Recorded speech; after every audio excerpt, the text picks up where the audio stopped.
Good morning, everybody. Heather here. It's 14 degrees in Aberdeen. It's lovely and sunny, but it's still really, really cold, which isn't great for us rheumatoid arthritis sufferers. I don't know, we don't seem to get the balance. I can't stand the cold, I can't stand the rain, I can't stand when it's too hot, because all of these affects my joints.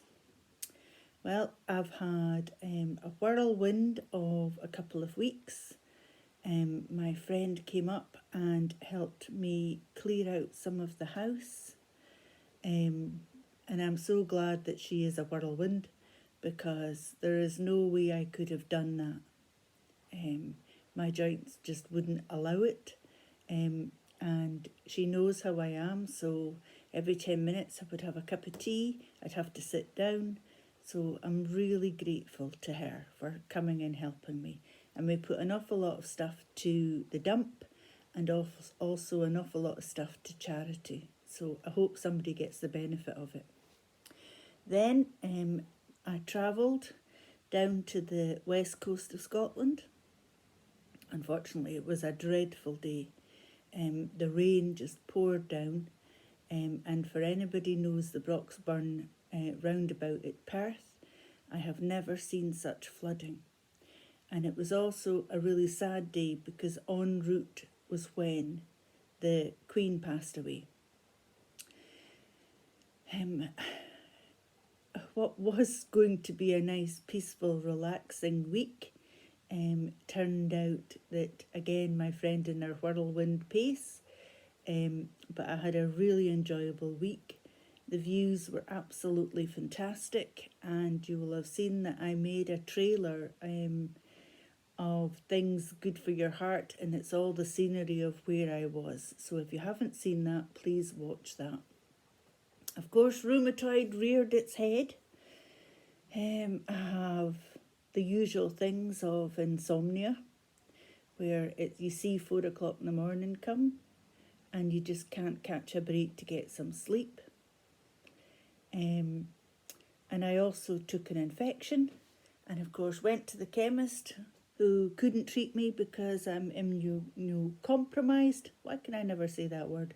Immunocompromised. For people that don't know, the drugs that we're on for rheumatoid arthritis affect our immune system, which makes us much more susceptible to infections. So I took a urine and kidney infection and ended up having to go to casualty.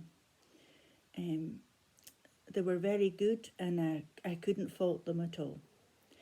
And so I got the medication that I needed, and I'm all sorted now.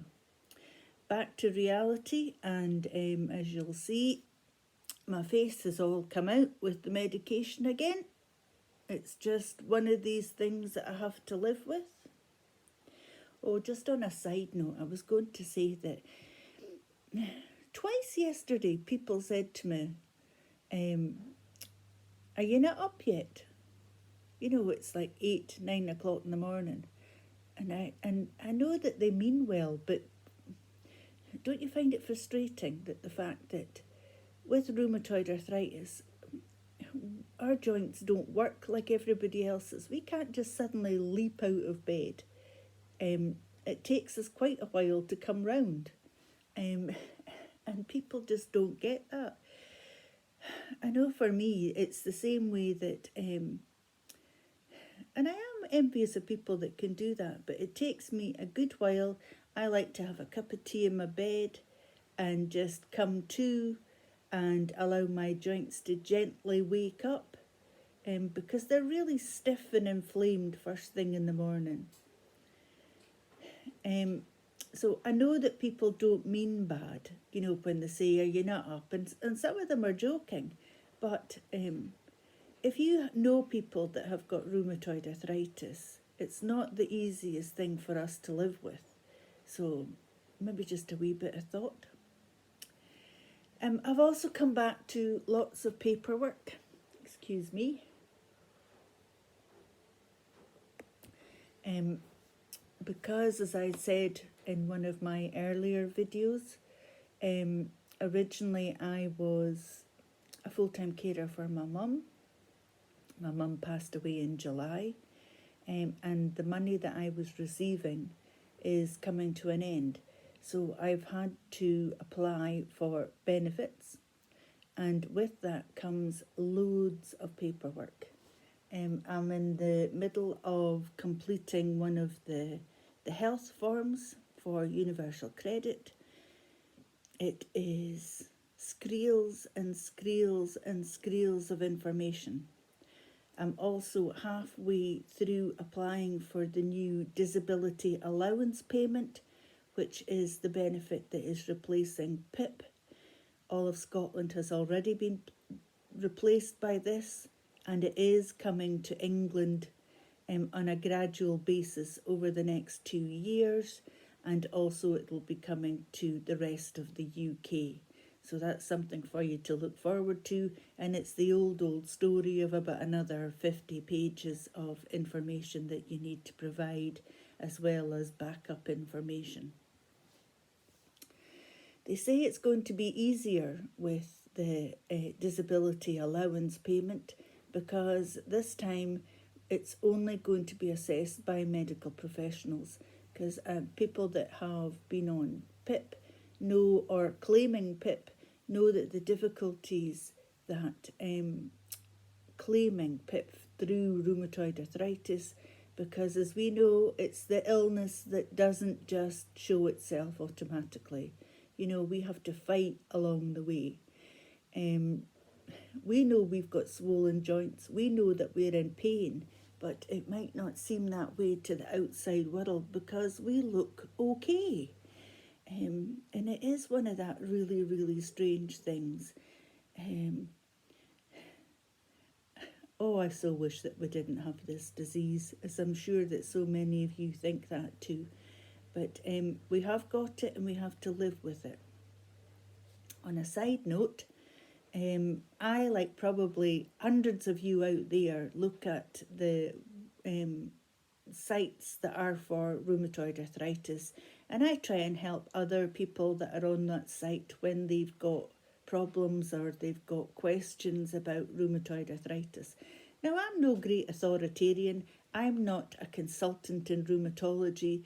I only go by my own experience, and your doctors always know best.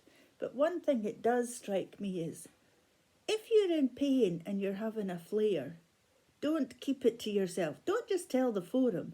Please, please, please tell your rheumatology team. I've got an excellent team, and my consultant has often said to us, you know, that's what we're here for. Contact us if you've got a problem. Most rheumatology teams, you know, if they're working in the correct way, they shouldn't palm you off when you've got a problem. They should be there to listen to your problem. So either there should be a helpline, or there should be an email address that you can email them and tell them if you're having a flare. Tell them if your medications are no longer working. I've said that from day one. I was on sulfasalazine for over 15 years and couldn't believe the fact that it suddenly stopped working. But your body gets used to drugs, you know. And as I keep on saying, for anybody that hasn't watched my videos before, I've been on 10 different drugs. And it has been a long journey to get this drug that I'm on now. And while it's given me some quality of life, there's still a long, long way to go. I have got no core strength in my body. Standing for more than 10 minutes means that I'm in a lot of pain.